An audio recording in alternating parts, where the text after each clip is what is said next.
Hey everyone, and welcome back for another deep dive.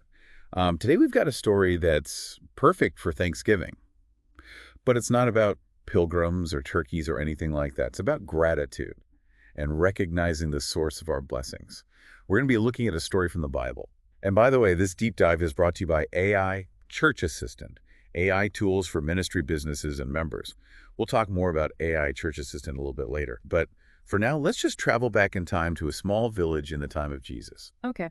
And picture this, 10 lepers, outcasts from society because of their disease, Mm. forced to live in isolation. Yeah, it's important to understand the social dynamics of leprosy back then. These people weren't just dealing with a physical ailment. Right. They were considered ritually unclean, completely shunned by their communities. Wow. They lived on the fringes, deprived of human touch and connection. Yeah, it's hard to even fathom that level of isolation. It is. So these 10 lepers hear that Jesus is coming to their village, and word of his healing powers has spread, and they're clinging to this glimmer of hope. And the desperation is palpable. Oh, yeah. When they see Jesus approaching, they cry out from a distance. Oh, wow. Jesus, Master, have mercy on us.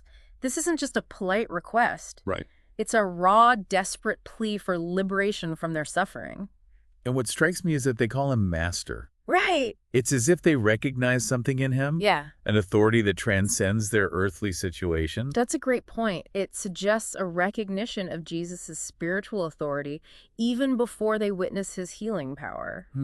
And how does Jesus respond to their plea? Well, he doesn't immediately cure them, as you might expect. Okay. Instead, he tells them, go show yourselves to the priests.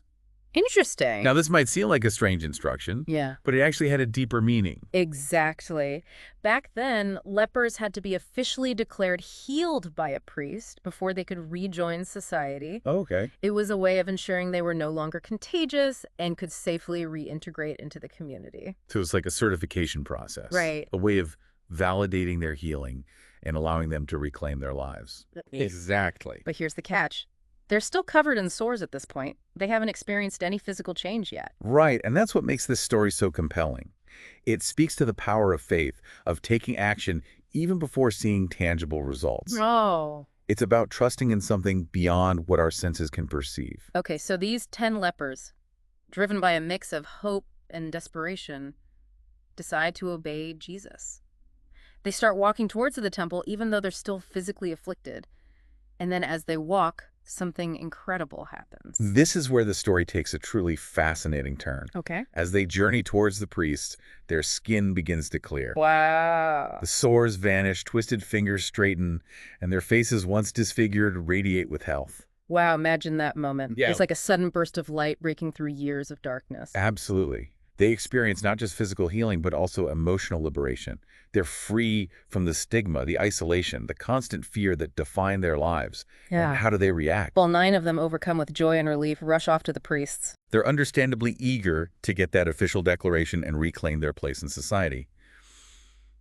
But the 10th leper, a Samaritan, does something different. Okay. He stops, turns around, and runs back towards Jesus.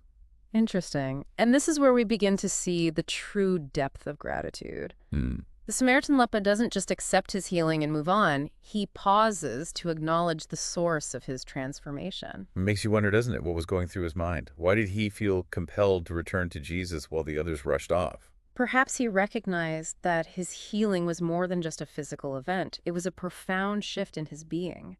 He understood that true healing encompassed his spirit, his connection to something greater than himself. And this reminds me of AI Church Assistant. Oh, yeah. They offer some really incredible AI tools designed to help ministries connect with their communities and spread messages of hope. Yeah. It's a reminder that even in this digital age, there are ways to foster deeper connections and facilitate transformative experiences. That's a great point. An AI Church Assistant provides tools that can enhance and support ministries, acting as assistants, not replacements for human connection and spiritual guidance. So if you're looking for ways to empower your ministry, I encourage you to check out AI Church Assistant's website. Great idea. The link is in the description below.